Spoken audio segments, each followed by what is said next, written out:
saya nak kongsi sedikit bagaimana saya nampak perniagaan Amway ini. Ianya bermula bila saya dibawa oleh isteri saya ke satu seminar Amway di Melaka.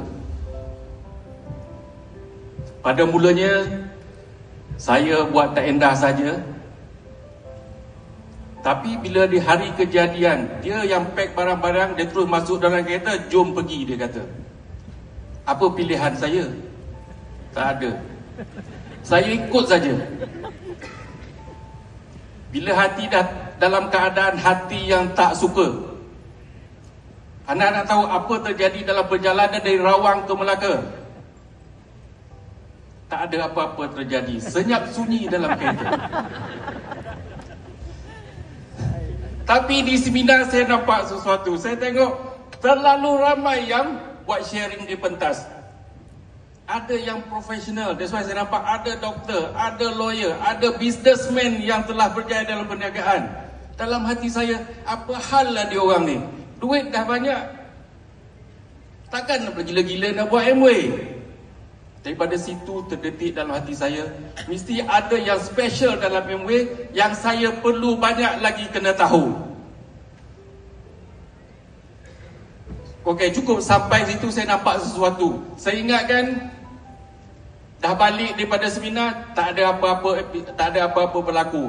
Tapi pada suatu hari, isteri saya kata, sebelum pergi kerja, malam ni lepas kerja kita nak jumpa seseorang.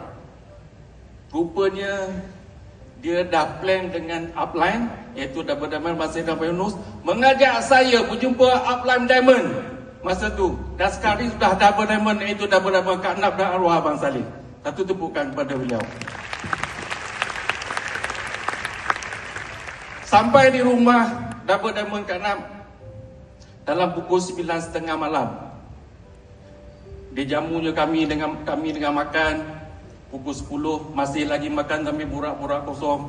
Pukul 11 masih lagi makan, burak-burak kosong. Pukul 12 masih lagi makan dan burak-burak kosong. Saya kata, bila nak cerita pasal Amway ni? Hampir pukul 1 Kak Nap start mula nak cerita. Saya ingat lagi kata-kata Kak Nap sebelum dia mula cerita. Tamizi, you ada pangkat yang besar di pejabat sana. Kak Nap ni seorang suri rumah tangga. Nak ke you dengar apa yang Kak Nap nak bagi tahu ni? Apa you nak jawab? Makan dah habis.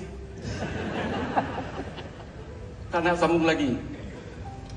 Jika engkau nak dengar, you nak dengar, dia kata, sila tinggalkan pangkat you di luar.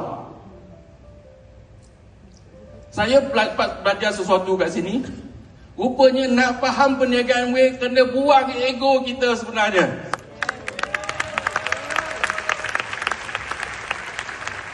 Tu Kak Nap bercerita values Amway, apa yang Amway boleh bagi, dan dia bagi tahu pengalaman dia dalam Amway dan apa yang dia dah dapat dalam perniagaan Amway. Pada malam tu saya rasa Amway ni bagi terlalu banyak peluang yang tak boleh saya capai dalam dunia pekerjaan saya. Bermula daripada hari itulah saya sama-sama membuat Amway bersama dengan pasangan. Selepas pergi seminar yang pertama, selepas jumpa upline Diamond, pada bulan berikutnya kami mencapai 21% yang pertama dan oleh Pin Siwa Producer.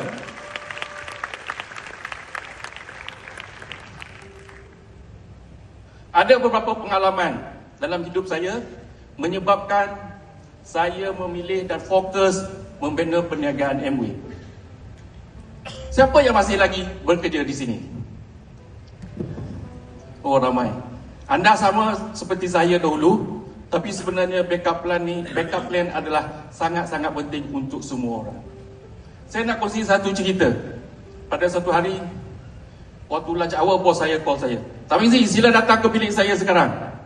Saya kata, bos, saya nak pergi lunch ni, tak payah pergi lunch. Datang jumpa saya dulu sebab saya ada perkara penting nak cakap dengan you, dia kata. Oh, apa, kalau bos panggil gitu, terpaksa pergilah kan? Tapi dalam hati saya, apa hal penting yang nak jumpa sangat ni? Sampai tak sabar-sabar, tak sanggup nak tunggu saya pergi lunch dulu. Sampai di biliknya saya kata, saya jumpa, ada apa bos? Dia kata, aku baru dapat surat daripada HR. ada 4 GM ditawarkan berhenti kerja. Dia kata, my last day is end of this month. I nak you ambil alih tempat saya. Saya tak kata apa-apa. Nak happy, nak sedih, terkedu sebenarnya.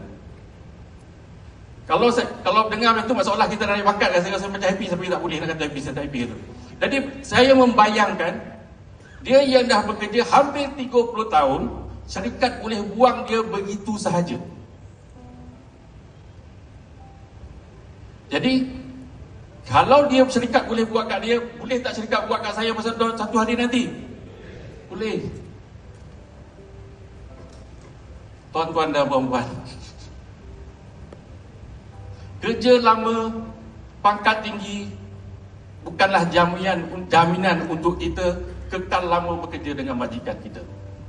Pangkat boleh diberi dan boleh ditarik balik semula. Daripada peristiwa itulah saya buat MWay sungguh-sungguh untuk menjadikan dia sebagai saya punya backup plan. Satu tepuk tangan untuk MWay. Upline saya dan Maruah ni beritahu, Marina, kalau you nak berjaya dalam MWay, bukan dia cakap macam ni, Marina, tak ada orang yang berjaya dalam MWay tanpa hadir kelas. Jadi saya ikut apa yang upline saya cakap. Selepas dia habis kerja, setiap minggu saya akan pergi ke kelas MWay. Tempat pertama kami pergi adalah di center meeting Kak Nam. Dan selepas itu, bila upline buat house meeting, kami pergi. Bila upline buat center meeting, kami pergi, kami attend. Dan kami hadir ke semua kelas, semua event yang dianjurkan oleh upline dan juga oleh MWay. Kenapa kena menuntut ilmu? Sebab saya dan Tamizi, kami adalah mungkin expert dalam bidang IT, tetapi dalam MWay we have zero knowledge. Kami langsung tak tahu apa-apa. Jadi bila tak tahu, kita mesti belajar, kenalah menuntut ilmu. Sama macam anak-anak kita suruh anak-anak pergi sekolah supaya mereka pandai, supaya mereka berjaya. Kita kalau anak ponteng kelas, kita marah tak? Marah. Jadi sama juga dalam perniagaan MWay, kita jangan ponteng kelas. Kena hadir semua kelas, jangan pilih-pilih. Okay? So itulah yang kami lakukan, menuntut ilmu. Lepas tu yang kedua apa yang kami buat? Show the plan. Apabila kita faham apa yang MWay boleh offer, kita kongsikan peluang ini kepada ramai orang. Tunjukkan peluang bisnes ni, tak kisahlah orang itu berada di mana, di utara, selatan, timur dan barat, kami akan pergi, kami akan tunjukkan peluang ini. Di sinilah, apabila kita buat banyak kali show the plan ini, maka di sinilah akan lahirnya leader-leader kami. Dan kami juga buat house meeting di rumah setiap minggu. Show the product. MWay tak ada artis, MWay tak upah artis untuk mempromosikan produk. Jadi artis ni siapa? Kita sendiri. Kitalah artisnya, kitalah dutanya.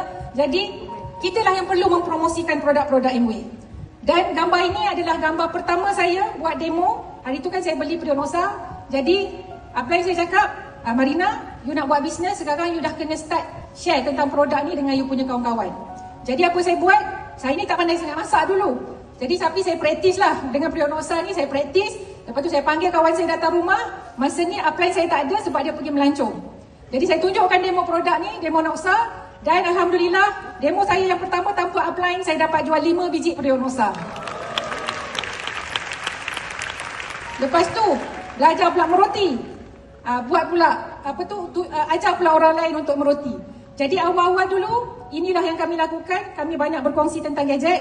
Tetapi setelah MWay menjadi health and well-being company, kami mengikut hala tuju MWay, kami banyakkan program-program kesihatan. Kami lakukan program yang ini adalah Health Day di center kami di Rawang. Kami buat program Gad Reset dan berkongsi tentang Gad Reset kepada semua orang. Ini community-community yang kami buat. Dan juga kami berkongsi tentang artistry, kami buat beauty workshop. Itu di shop dan juga yang ini adalah di organisasi luar. Inilah yang kami lakukan berulang-ulang kali kepada orang yang berbeza.